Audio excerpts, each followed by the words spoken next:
Now, we've got Grant Harrold, who is our favourite etiquette coach, who is, of course, normally doing something fascinating. You know what he's doing today? He's in a castle training butlers. I love it. Isn't it great? I love it. Grant, a very good afternoon to you. I'm sorry to keep you waiting. Grant, it's lovely to have you on the programme again. My apologies for being so rude. No, not at all. No, it's absolutely. I'm in this lovely castle in Scotland, and it's fantastic. Having a wonderful day with my butlers in a castle. Tremendous. It's not Skibo, is it?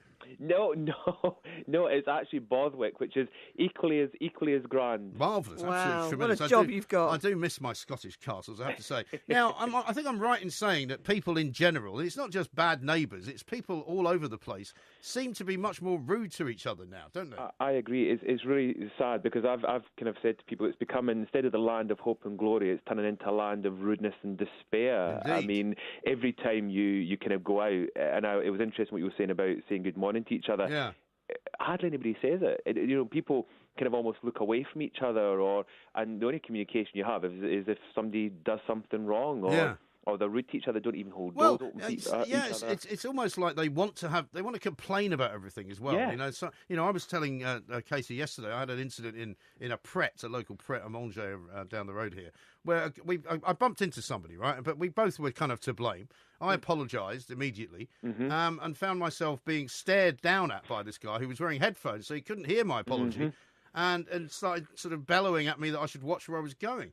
And it was just ridiculous. And the thing is, why has he got headphones in? Why is he in somewhere like that with headphones on? I mean, that's quite right. To the people in there as well, to the other customers. That's right. The etiquette expert tells you, don't put your headphones on. It should be like a crash helmet. You should take them off when you go into a shop. Exactly. And again, sunglasses. Do we mention sunglasses indoors, as a wonderful Queen yesterday experienced with a certain editor of Vogue, Anna Wintour, who finally showed us that she can smile. Absolutely, she can smile, but she has to wear sunglasses to do it while talking to the Queen. And very rude. Indoors, so she should have removed the sunglasses, which she didn't, and kept them on with. Even though, forget the fact that it's the Queen, it's the fact of speaking to anybody with sunglasses on, unless there's a medical reason. She shouldn't be doing that. And again, it just shows you how crazy everything's becoming. It's like the whole world of etiquette and manners is kind of falling apart. Do you think it's the parents' fault? I mean, because basically I've got a tweet from somebody, which I will find in a moment, who more or less said that because the parents are now raising children who are probably in their early 20s now, and they're the parents who were sort of born of the society that started to kind of become spoiled and stop looking up to their elders and stop being respectful to their teachers and all of that. Little Johnny cannot do anything wrong. That's the problem. And this is now the result. I think the reality is, yes. I mean, I have many friends that have got children, and I've watched them, how they are with them, and of course they do. They always kind of teach them please and thanks. I think it's safe to say most parents do that.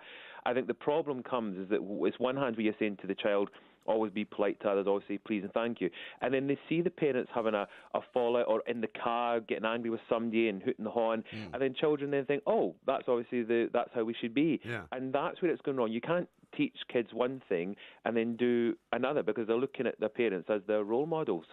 Well, that's true. My father always used to say to me that, children don't do as you say, they do as you do. Exactly. Which was very true. It is true, and you see it all the time. And the thing, as I said, with my friends that have got kids, they're very strict about always please and thank yous. And I think even they would admit there's been occasions where they've maybe got angry or said the wrong thing or come out of shop and complained, and the children have seen it. And it's that, obviously, for young children, they're going to take it all in, they're going to take it on board, and they'll think, well, that's fine. And it's really sad with the younger generation, because there's very few people of that, let's say, from the ages of 6 to 18, there's not many that I can say that I've got manners. I mean, that I've seen. Luckily, most of my friends' kids, I think when I'm around, they probably are on their best behaviour.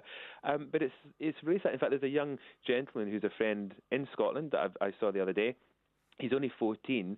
His manners, his dress sense, everything it can't be faulted. In fact, he always looks immaculate when he goes out. He always says please and thank you. He follows up with thank you letters when he goes somewhere to give him a gift. Exactly. I mean, that's. But of course, that's very rare. That was the norm, and now it's rare. It was the norm, and now if you'll give if you give a gift to your friend's kids or something, it's unlikely you'll get a thank you. And normally the parents will end up, the next time you're with them and you say, oh, did they like their gift? And it's almost a case of them kind of saying to the kids, oh, say thank you. And you think, well, a few months later, it's a bit late. They've already thrown it in the bin by then.